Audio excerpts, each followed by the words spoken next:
With an odd number of teams, and there's currently 31, there's going to be 32. It's just a matter of when and where. With that number of teams, I have to do an odd number of reviews on a certain day. So why not do it on Sunday? Come on, lights. There we go. That's better.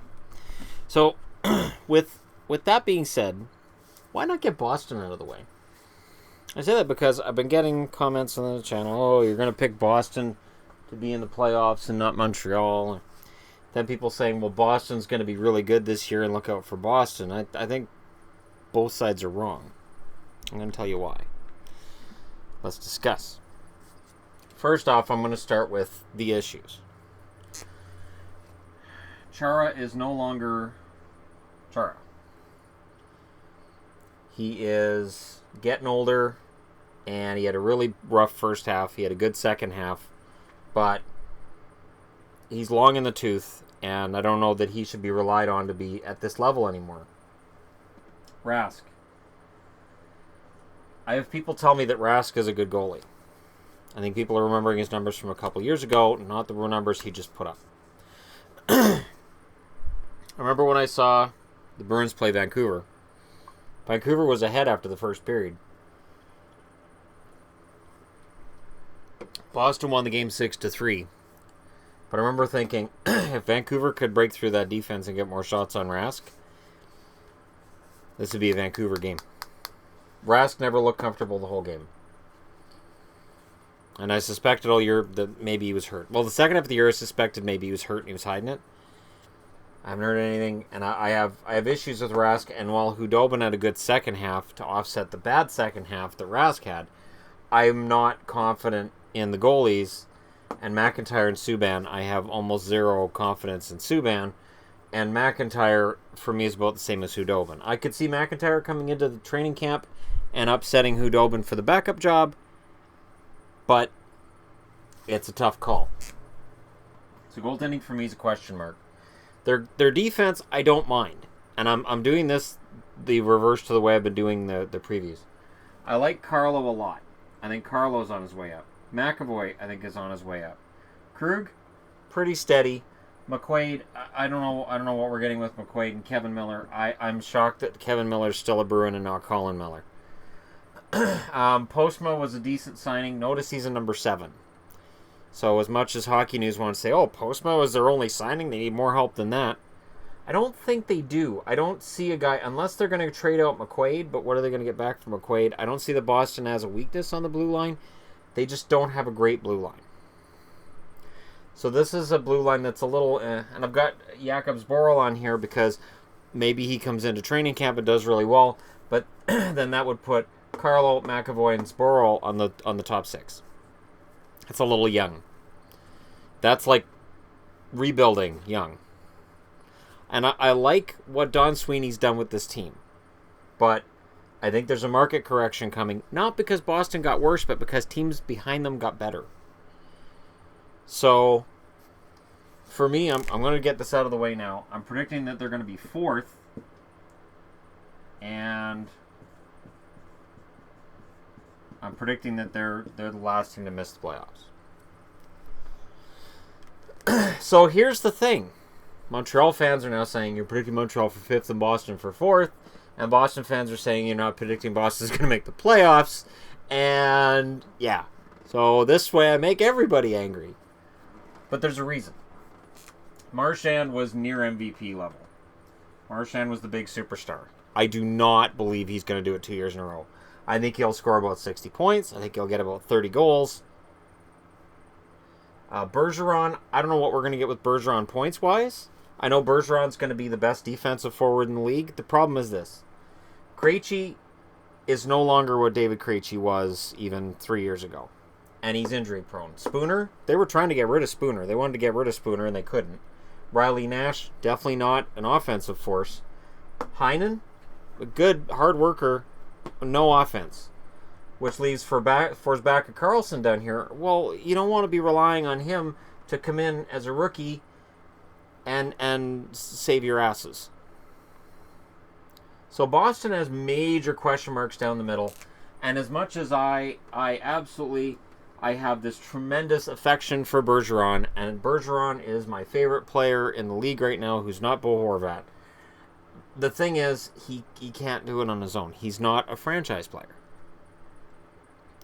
Best defensive forward in the league, best two-way threat in the league, not a franchise guy. And then you got Backes over here. And Backes, while he had some good moments for Boston last year, it never really felt like he completely fit into the mold. And then you get into Pastrnak. Well, Pastrnak probably ends up on that first line, but then that puts all your offense on the same line. Because then you're putting Krejci with Backes and Vetrano. Frankie Vetrano, 10 goals this past season. He could score 20 this year. I don't know. He feels like the Bruins version of Mason Raymond. He's fast. He's good. I don't know the kind of staying power he's going to have. Bolesky, big contract. Not the goal scorer that I think Boston had envisioned when they picked him up. You got Achari, Schaller on the right side. I've got DeBrusk on the wrong side because I ran out of room for left wingers because I got Corrali, Solaric, and Zarnik. Zarnik's technically a center. I ran out of room for centers. There's a lot of bodies here. There's a lot of guys here. I don't know where a Stanley Cup contender comes from out of this. So then the question becomes, well, why did you say maybe Boston's a Stanley Cup contender? Why would you say that? Well, here's why. Bergeron, Carlo, Chara, if he's able to turn back the clock, and Tuukka Rask, if he plays like the Tuukka Rask that was nominated for a Vezina Trophy. Pastrnak, if he can get 40 goals. There's a lot of ifs. But there is the potential here if everything falls in line. McAvoy, too. Obviously, if McAvoy has the kind of season he showed that he should in the playoffs. There's enough pieces on this team to say, all right, there may be a contender. To me, contenders top 5, maybe a contender's that next 5, and then you got everybody else after. So, while people want to get into the minutia of what I'm trying to say here, Boston, I admit, is kind of a mess. This is what a retool looks like. A retool looks like this. It looks like Zach Senyshyn down here, Jake DeBrusk down here, Jakob Forsback Karlsson here, Brandon Carlo, Charlie McAvoy, and Jakob Sporl. And maybe McIntyre plays into that too. And you got Chernik. There's a lot. And a Cherry. And there's a lot of youth. Riley Nash is a good fourth line center. I'm not sure. I like Schaller. I don't mind him still being a Bruin, but I don't know how much I have faith in this bottom 6. The top 6, okay. The top 6 I'm willing to live with some extent. Vetrano I would rather see on the third line, and maybe Matt Bolesky with a fast start. Bolesky steps into that second line. But Bolesky, again, gets you what? Maybe 20 goals? Maybe 30 points? 35 points, maybe? Spooner is a good passer, so maybe Spooner and Vetrano get some kind of chemistry going on that third line. I just don't see the scoring depth that's going to get Boston into the playoffs.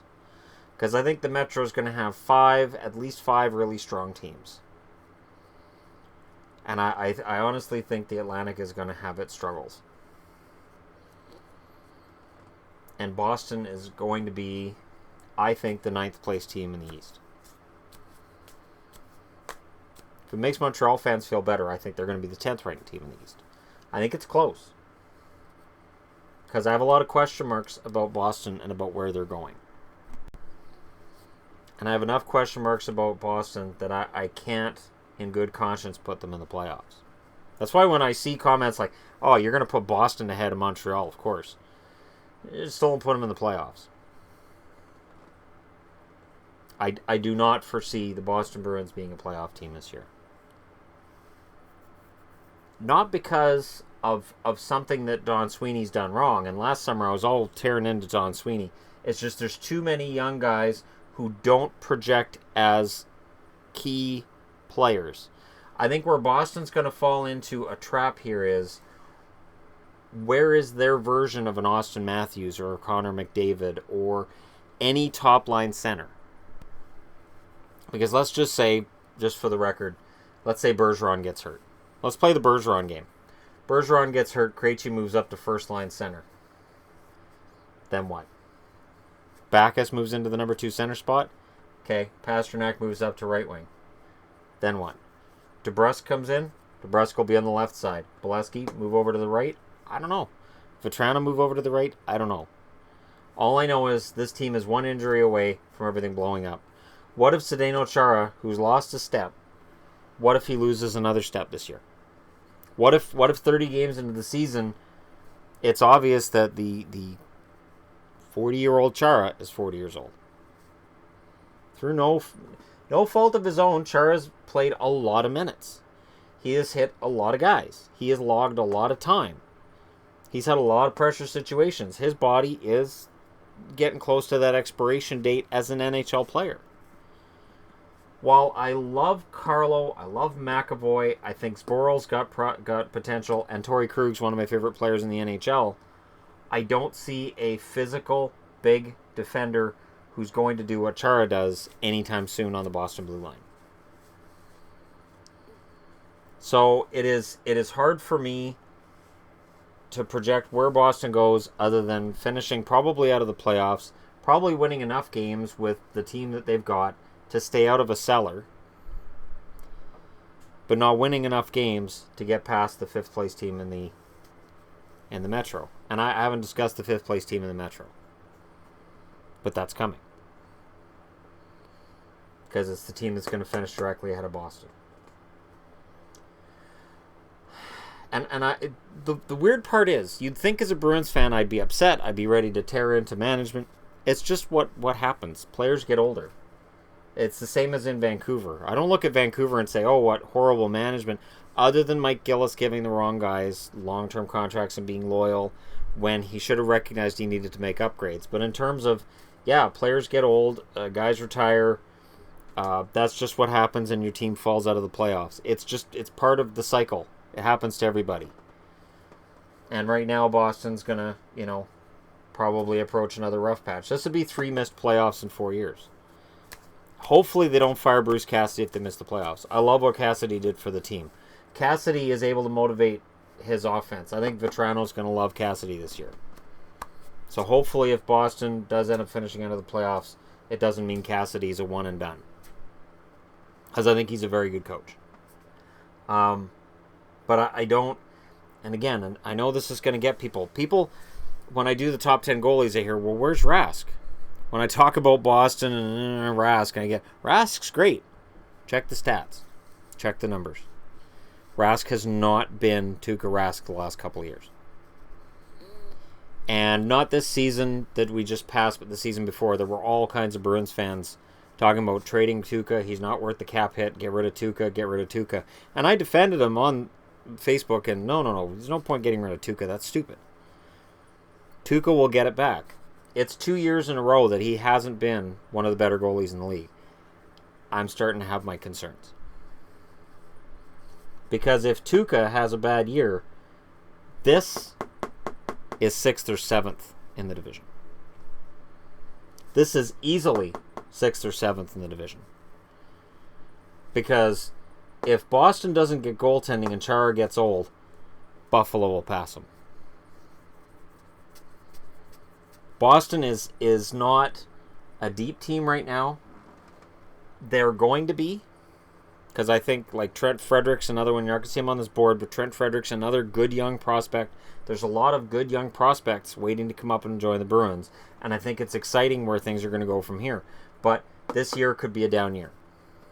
This is why I didn't understand them trying to get rid of Spooner. Let's say they got rid of Spooner for help on the blue line. Well, now who's at center? Forsbacka Karlsson's going to step into third line? Maybe. But I'd rather have a proven veteran in Ryan Spooner and have Forsbacka Karlsson earn his spot on the roster rather than get given his spot on the roster. I don't want to see that kind of pressure on a rookie to come in and produce right away. I don't like it. I'm one of those guys that when a GM fills out his entire roster with veterans on paper in July, I don't freak out and say, there's no room for a rookie in here. Right, they're making the rookie earn a spot. If the rookie earns a spot, they'll make a move, and that rookie will get a spot in the team. But until then, you go with a veteran lineup. Which, again, when I project these rosters, is part of the reason I try to stay away from figuring out where prospects are going to play. Because it's ultimate guesswork. Ultimate guesswork with prospects. Because right now, every prospect is going to succeed. And the reality is, the number of prospects that succeed rather than fail is not great. Because it is really hard to win an NHL job. It is very, very difficult to make the NHL. Which is part of the reason why it's hard for me to have Zboril, DeBrusk, Senyshyn, and Forsbacka Karlsson on this board. I looked at the guys they've got in the minors, and I'm like, all right, I don't think any of those guys have that NHL pedigree right now. They may make good call-ups. They may make good guys to have in the AHL that can come in and play for 4 or 5 games. But in terms of the future, Louis, I was going to say Louis again. Jake DeBrusk, Zach Senyshyn, Jakob Forsbacka Karlsson, and Jakob Zboril. Really, we got 2 Jakobs?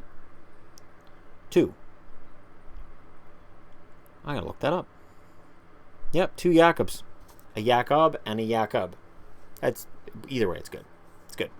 Forsbacka Karlsson, of course, played 8 minutes in the one game he played this year. Looking down their list, Kenny Agostino is one they got out of Colorado that I don't have on the list. I guess I could have put Agostino, but Agostino's listed as a left winger, and he got Corrali down here. I think they like Sean Corrali. They want to give him a shot. Solaric, Charnik. Charnik's the center. It's a lot of players. But again, much like my other favorite team, Vancouver, while there's a lot of players, there's a lot to take apart and figure out. I don't know that any of it equals playoffs. You guys let me know what you think. Don't forget to hit like and subscribe. And I'm telling you, if you're a Bruins fan and you're saying, oh, you're just hating on the Bruins, absolutely not. I think this team is going to be dynamite in about 3 years. I think about 3 years from now, the Boston Bruins are going to be in a position to contend. Chara's money will have come off the books. Backus will be gone. I think Marchand will either be gone or they'll straighten him out. Because I am so sick of Marchand's slew foots and crap. And Krejci will likely be gone. There'll be all kinds of cap space for them to bring guys in. And there will always be players who want to be members of the Boston Bruins. One thing that helps Boston is, with them being an original 6 team, they don't have the same pressure that Montreal and Toronto has in terms of their players publicly. There will always be players that want to play for Boston and want to put this jersey on, or the current version of the jersey anyways. I'm not worried.